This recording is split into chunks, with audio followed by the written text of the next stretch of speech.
Orang kalau berbohong, maka akan terbongkar kebohongannya ketika dibahas secara ilmiah. Ya udah, mereka nggak mungkin mau jawab, Pak. Ya paling katakan, wah ini bodoh ini. Oh ini nggak ngerti ini. Mereka nggak mungkin jawab, mati ini baca. Nggak mau banget. Itu semuanya bohong ditutup dengan kebohongan akhirnya ya situ. Nanti kalau dibahas secara ilmiah buktikan. Dengar dulu, itu bukan tesis, itu tesisnya orang bodoh, itu tesisnya orang tidak berilmu. Ngapain harus dijawab? Alasan. Pulang sana. Tunggu dulu. Apa? Ibaratnya RA itu profesor, Imat itu TK.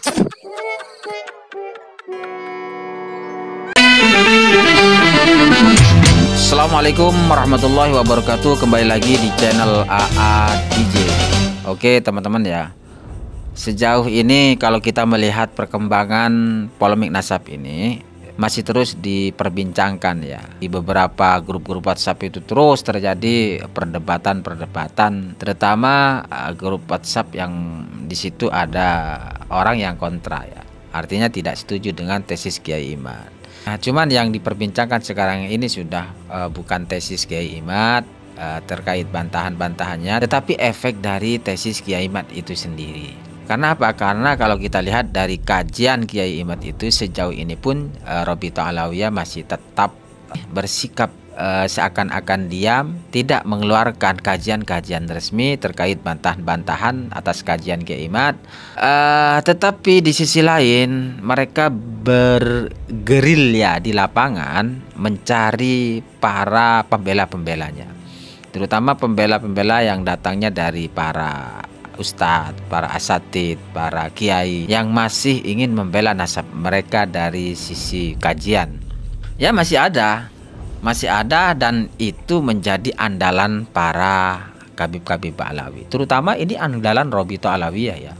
Karena kalau kita melihat video terbaru Taufik Segaf itu, di sisi lain dia memposisikan itu apa? Itu tesis orang bodoh, tesis tidak resmi. Siapa yang nguji?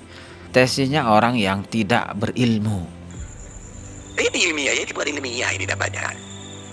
Ini benar-benar fitnah, ada ilmiah. Terus kenapa nggak dijawab dong? Jawab kalau ilmiah, Pak. Kalau orang dia bahas nahu, kemudian tidak kaidah ilmu nahu, apanya mau dibahas? Nggak ilmiah ini. Ini ngelentur. Ya statement-statementnya seperti itu. Di sisi lain dia panik dan mencari pembela-pembela yang bisa menjawab kajian Kiai Imad. Orang yang kiranya bisa menjawab kajian Kiai Imad, ya maka diagung-agungkanlah seperti sosok Ustadz Wafi, sosok Gus Zaini, sosok Rumil Abbas. Ini sebentar lagi insyaallah masyarakat Indonesia akan cinta sama Habaib bukan karena ikut-ikutan, tapi karena ilmiah. Karena semuanya akan terjadi, alhamdulillah muncul sekarang ya, seperti Ustadz itu Romli ya, Ustadz Wafi, Ustadz Zaini, Ustadz Sabarumel ya. Nah, itu orang-orang sekarang sudah betul-betul memahami itu semuanya. Lucunya Kiai Khalil Bangkalan itu juga ada itu, siapa itu Khalil Ismail ada itu. Nah, kita lihat insyaallah mereka ya, anak-anak muda juga mulai muncul itu semuanya. Oh tidak mau, sebentar lagi akan bermunculan ada di mana-mana. Sebentar lagi akan bermunculan ada di mana. Silahkan fitnah Anda tebar, tapi banyak nanti yang akan membasmi fitnah-fitnah itu semuanya, ya enggak?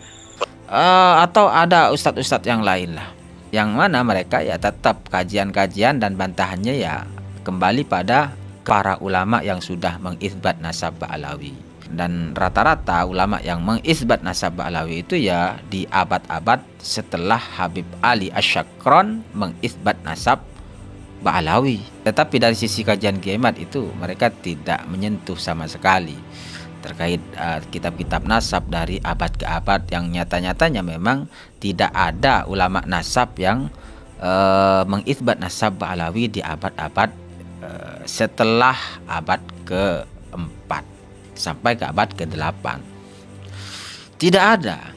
Kemudian ketika mereka kehabisan akal, kehabisan cara untuk membantah tesis Kiai, maka dilakukanlah propaganda caci maki, dikatakan adu domba antara Habib dan para ulama.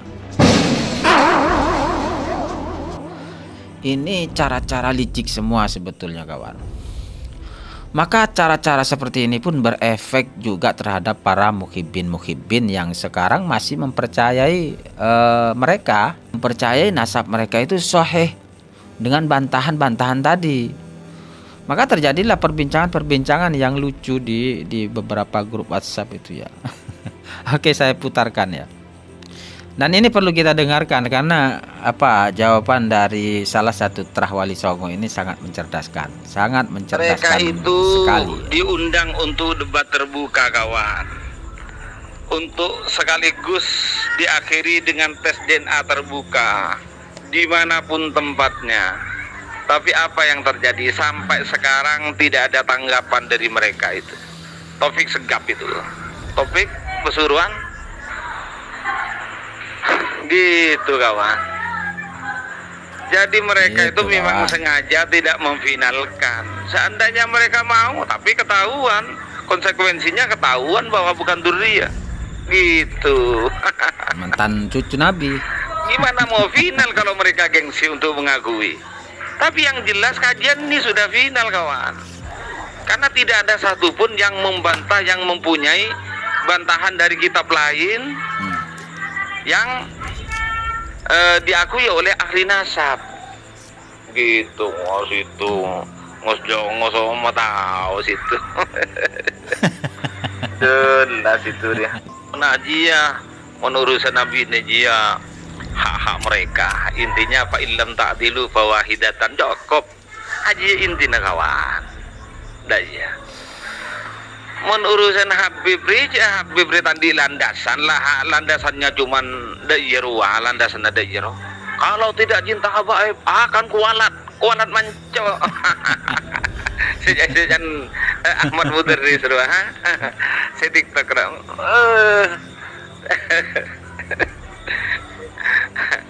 aku kualat sudah emak.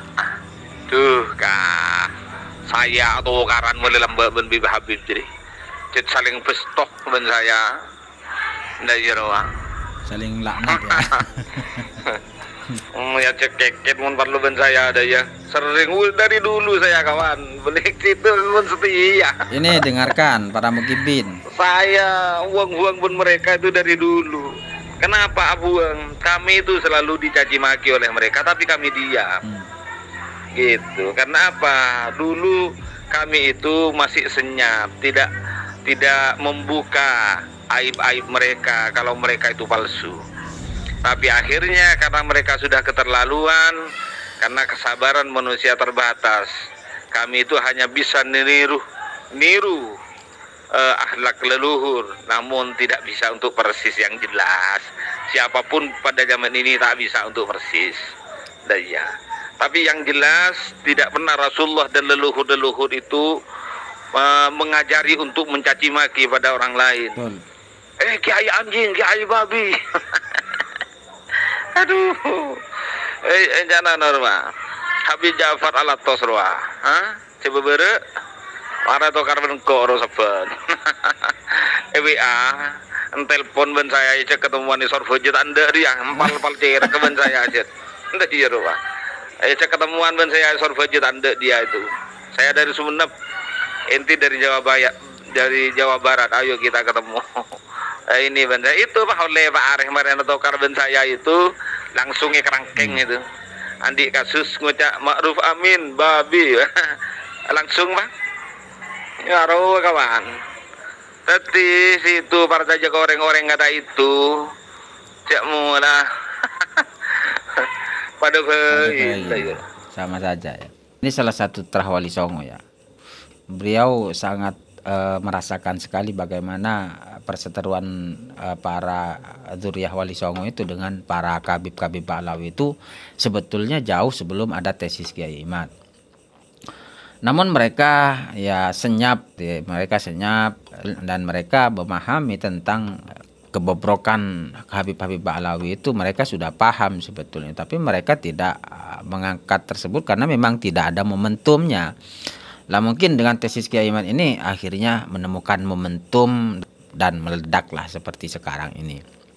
Oke, kita lanjut. Suruh jawab ke junjungan situ itu kawan, suruh jawab kuah. junjungan situ aja. Cek ntar kasih ke situ. Ke topik segap, nah, bahar semut. Pas ke siapa aja boleh. Pokoknya bagian junjungan situ yang situ muliakan itu. Orang-orang Yuja yang situ muliakan. Ah, itu apa namanya? Diajak. Ayo ladeni mereka untuk debat terbuka gitu. Muntah geng atas nama Robito Alawiyah, buat apa kami ala jenna kawan? Buatlah ketua Robito ya, dengan pendolan-pendolan selain dia sengaku dia termasuk risik sihab dia mau debat dengan kami, dengan Durriyah Wali Songo ngereng mare kasmare dayurwa. Ini sebenarnya yang menunda polemik nasab itu untuk selesai itu dari klan mereka sendiri, coba seru temuin daya, gelar dimanapun tanpa muhibbin, tanpa apa, kalau memang tiga lawan tiga boleh daya ruah. Artinya diskusi ilmiah daya bunyi caci maki kawan. Salam. Anda nggak percaya, Anda itu anjing babi. Iya.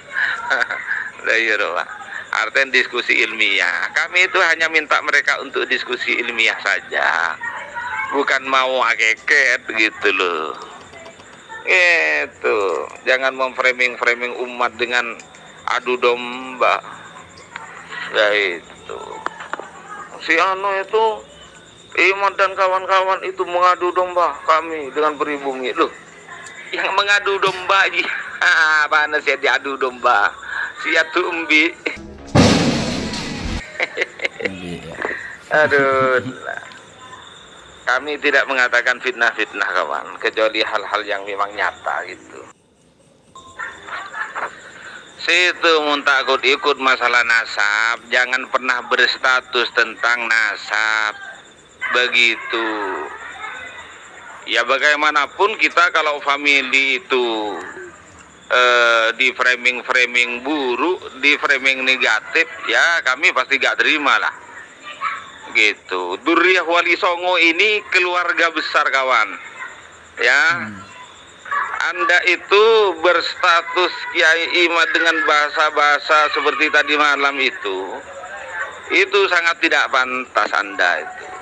Anda itu siapa? Kiai Imad itu karangan kitabnya sudah kurang lebih 20 lebih kayaknya. Ya. Anda itu siapa? Gitu saja, Muhammad Imad. Situ ngeneng alumni santri. Tapi situ tak pernah ngargain ka Durriyah guruna. Imad itu adalah Durriyahnya orang Madura. Para Kiai Madura. Apalagi Sunan Gunung Jati itu bata-bata juga nyambung ke Sunan Gunung Jati. Gitu loh. Situ jangan asal-asalan berkomentar itu. Gitu mikir lumangkan mun tak tahu ke asal muasal wa asalul usul, mending nang situ. Kalau memang tak tahu ya jangan berkomentar situ, diam saja. Makan saya ngucap mah can murroh itu lamba sahabat murroh la ajidu li khairan minat sukut. Ya, artinya kalau memang kita tidak membidangi dalam suatu hal, mending kita diam. Gitu. Ya, jadi ini salah satu perbincangan ini dengan para muhibbin, dengan orang yang masih mempercayai Habib Pahlawi itu sebagai keturunan Rasul. Artinya dia seorang muhibbin. Dan beliau utarakan itu sesuai dengan pengalamannya selama ini, bahkan jauh sebelum terjadinya polemik nasab ini, bahwa Durriyah Wali Songo itu memang sudah geram dari dulu dengan tingkah pola para kabib-kabib Pahlawi ini. Mereka memang sudah memahami semua tentang itu, Tapi mereka masih belum menemukan momentum, dan memang saat inilah momentumnya. Kemudian juga orang Madura ini terlalu mengeluh-elukan sosok Habib, ya, terutama yang mengkultuskan IBHRS itu sebagai imam besar. Yang besar itu apanya? Ini saya mendapat kiriman tulisan, ya. Tulisannya seperti ini. Secara hati yang dingin, kalau dipikir-pikir apa untungnya mendatangkan IBHRS ke Madura? Ini pertanyaan. Apa yang diharapkan dari seorang IBHRS? Tanda tanya. Kealiman? Nah, tanda tanya. Perlu dipertanyakan. Berapa jumlah karya ilmiahnya? Pertanyaan. Apa prestasi secara akademik? Aku kira kiai-kiai Madura banyak yang lebih alim dari beliau, dan kealimannya terbukti dengan karya ilmiahnya, seperti Kiai Barizi lan Bulan Tambelengan Sampang, Kiai Ghazali lan Bulan Tambelengan Sampang, juga Kiai Thaifur Ali Wafa, Lora Ismail Al-Khalili Bangkalan. Hati-hati ya, jangan sampai salah orang. Nama Ismail ada 3, hanya 1 yang terbukti kealiman lewat karya ilmiahnya, dan lain-lain. Kemuliaankah? Pertanyaan. Sebelum saya berbicara lebih panjang, perlu saya jelaskan sedikit yang dikategorikan sebagai seorang yang mulia itu yang bagaimana. Orang itu bisa dikatakan mulia jika dia pandai memuliakan lainnya. Takramanya baik, bukan yang petentang-petenteng di hadapan orang. Ada dawuh dalam Al-Quran, wala tamshi fil ardi maraha fa innaka lan tantablughal jibala tula. La'alla shawab. Bicaranya santun, bukan yang nyindir-nyindir dan menjelek-jelekan orang lain di hadapan publik. Nada bicaranya lemah lembut, bukan yang nyentak-nyentak nggarai anak kecil sawanen.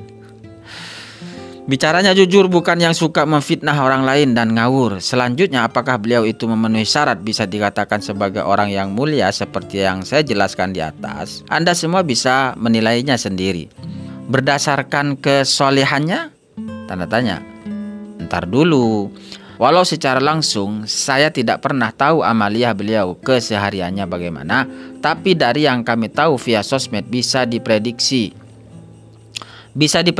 kualitas kesolehan beliau. Selanjutnya, sebagai zuriyah Rasul kah? Ntar dulu saudara. Kalian jangan salah sangka dulu ya. Saya kasih pemahaman dulu deh. Mencintai zuriyah Rasul itu adalah kewajiban bagi seluruh umatnya. Sebab Rasulullah SAW sendiri cinta kepada umatnya. Terbukti ketika menjelang wafat beliau yang diingat adalah ummati, ummati, ummati. Tapi ketika kita meragukan silsilah seseorang atau golongan tersambung tidaknya pada Rasulullah, bukan berarti secara otomatis bisa langsung dikatakan pembenci zuriyah Rasul. Bagi yang meragukan nasabnya, hanya satu yang dibutuhkan agar keraguannya hilang, yaitu tunjukkan padanya bukti validitas nasabnya sesuai standar ilmu nasab. Memvalidasi nasab panjang bisa dibuktikan lewat DNA, seperti yang pernah beliau gembar-gemborkan. Adapun silsilah detailnya harus menggunakan data. Kita semua tahu tentunya dengan Mbak Najwa Shihab binti Quraisy Shihab. Bermarga Shihab sama dengan IBHRS. Mbak Najwa dengan gagah berani tes DNA. Ternyata apa hasilnya? Gen Arabnya hanya 3,48%. Dengan jumlah gen Arab yang sangat sedikit itu, jangankan sebagai zuriyah Rasul, dikatakan sebagai orang Arab aja nihil, alias jauh banget. Dari sini sebetulnya kita sudah bisa menilai haplogrup DNA IBHRS berjenis apa. Pun demikian dengan para Habib Bani Ba'alawi bin Ubaidillah yang lainnya, insya Allah akan sama, karena mereka menjaga garis nasab pancerlakinya dengan menikahkan wanita mereka hanya dengan klannya sendiri. Karena dari kalangan habaib sangat menjaga silsilah garis laki-lakinya. Tentu cukup satu saja dari marga Shihab yang tes DNA, maka yang lain pasti sama hasilnya antara Quraisy Shihab dengan IBHRS dan Habib-Habib lainnya. Tragis lagi sampai saat ini kita masih belum dapat bukti kaitan DNA IBHRS sambung pada Rasulullah Shallallahu Alaihi Wasallam.